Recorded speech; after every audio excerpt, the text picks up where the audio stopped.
এই পৃথিবীতে অনেক ভয় লাগার মতো কারণ রয়েছে, তবে সাপের নাম শুনতে লোম খাড়া হয়ে যায়, ভয়ের চোটে হাত পা কাঁপতে থাকে। আর এটা স্বাভাবিক, কারণ সাপ কামড়ালে বেঁচে থাকাটাই অসম্ভব হয়ে যায়। আর এই সবের মধ্যে এখন যে সাপটি মানুষের মধ্যে আতঙ্ক ছড়াচ্ছে সেটার নাম হলো রাসেল ভাইপার। বিশ্বের অন্যতম মারাত্মক বিষধর সাপেদের মধ্যে একটি রাসেল ভাইপার।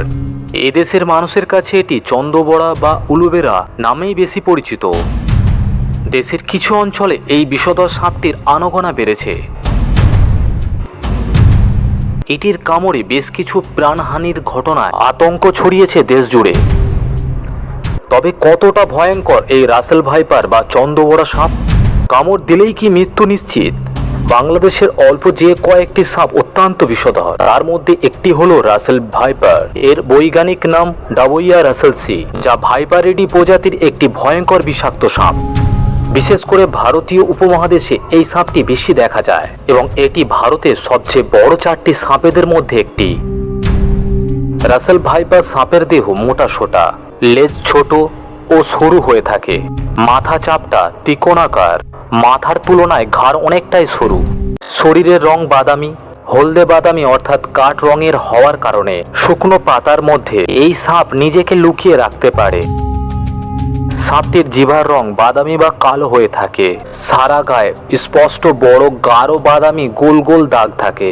এই দাগগুলোর মাথা ছোচালো, অনেক সময় দাগগুলো একসঙ্গে দেখতে শিকলের মতো লাগে। গোলাকার দাগগুলো দেখতে অনেকটাই চাঁদের মতো। দাগগুলোর চারিপাশে কালো রঙের বর্ডার থাকে, তার মধ্যে সাদা বা হলদে ছিটে লক্ষ্য করা যায়। পেটের দিকে আঁশের রং সাদা, কিন্তু এদের বিষ দাঁত অনেক লম্বা হয়। বিষ দাঁতের দৈর্ঘ্য প্রায় 15 থেকে 16 মিমি পর্যন্ত হয়ে থাকে। রাসেল ভাইপারের বিষ দাঁত পৃথিবীতে দ্বিতীয় সবচেয়ে বৃহৎ দাঁত। সাধারণত সব ধরনের সাপ মানুষকে এড়িয়ে চলে, কিন্তু রাসেলস ভাইপারের স্বভাব ঠিক উল্টো। নিজেদেরকে বিপদে মনে করলে আক্রমণ করে। বিষধর সাপ হিসাবে পৃথিবীতে চন্দ্রবড়ার অবস্থান 5ম, তবে হিংস্রতা আর আক্রমণের দিক থেকে সবার উপরে। আক্রমণের ক্ষেত্রে এটি এত ক্ষিপ্ত যে 1 সেকেন্ডের 16 ভাগের 1 ভাগ সময় কামড়ের পুরো প্রক্রিয়া শেষ করতে পারে। এরা প্রচন্ড জোরে হিস হিস করে শব্দ করতে পারে। রাসেলস ভাইপার অতর্কিতে মানুষকে আক্রমণ করে। সাধারণত দিনের বেলায় এটি বেশি সক্রিয় আচরণ করে, কিন্তু রাসেল ভাইপার সাপ ঘন জঙ্গলে এড়িয়ে চলে এবং ঘাসে ভর্তি খোলা মাঠ, ঝোপঝাড়ে আস্তানা গাড়ে। রাসেল ভাইপার কামড় দেওয়ার পর দংশনের স্থানে প্রচন্ড ব্যথা হয় এবং ফুলে যায়। সেই সাথে ঘন্টা খানেকের মধ্যে আশেপাশের কিছু জায়গাও ফুলে যায়। বিভিন্ন চিকিৎসা বিশেষজ্ঞদের কাছ থেকে জানা যায় গোখরো সাপের দংশনের গড় 8 ঘন্টা, কেউটে সাপের দংশনের গড় 18 ঘন্টা পর ও চন্দ্রগোড়া বা রাসেল ভাইপারের দংশনের গড় 72 ঘন্টা বা 3 দিন পর রোগীর মৃত্যু হতে পারে। বেশিরভাগ ক্ষেত্রে এই সময়সীমার মধ্যেই যদি অ্যান্টিভিনম প্রয়োগ করা যায়, তাহলে ওই আক্রান্ত ব্যক্তির জীবন বা অঙ্গ প্রত্যঙ্গ বেঁচে যায়।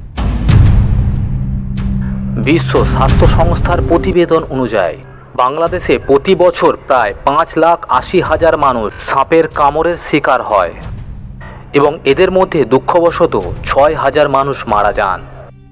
আর গত 1 মাসেই দেশের উত্তর থেকে দক্ষিণ এমনকি মধ্য অঞ্চলের জেলাগুলিতেও দেখা গেছে রাসেলস ভাইপার। এই 3 মাসে মানিকগঞ্জে প্রায় 5 জন প্রাণ হারিয়েছেন এই সাপের কামড়ে। বিষধর এই সাপকে নিয়ে এখন দেশে আতঙ্ক ছড়াচ্ছে। বন্ধুরা, ভিডিওটি আজ এই পর্যন্তই। তবে ভিডিওটি আপনাদের কেমন লাগলো কমেন্টে জানাতে ভুলবেন না। কিন্তু এই ভিডিওটি সকলকে শেয়ার করার দায়িত্ব কিন্তু আপনাদের। তাহলে চলুন আবার দেখা হবে অন্য এক ভিডিওতে। ততক্ষণ সুস্থ থাকবেন, ভালো থাকবেন।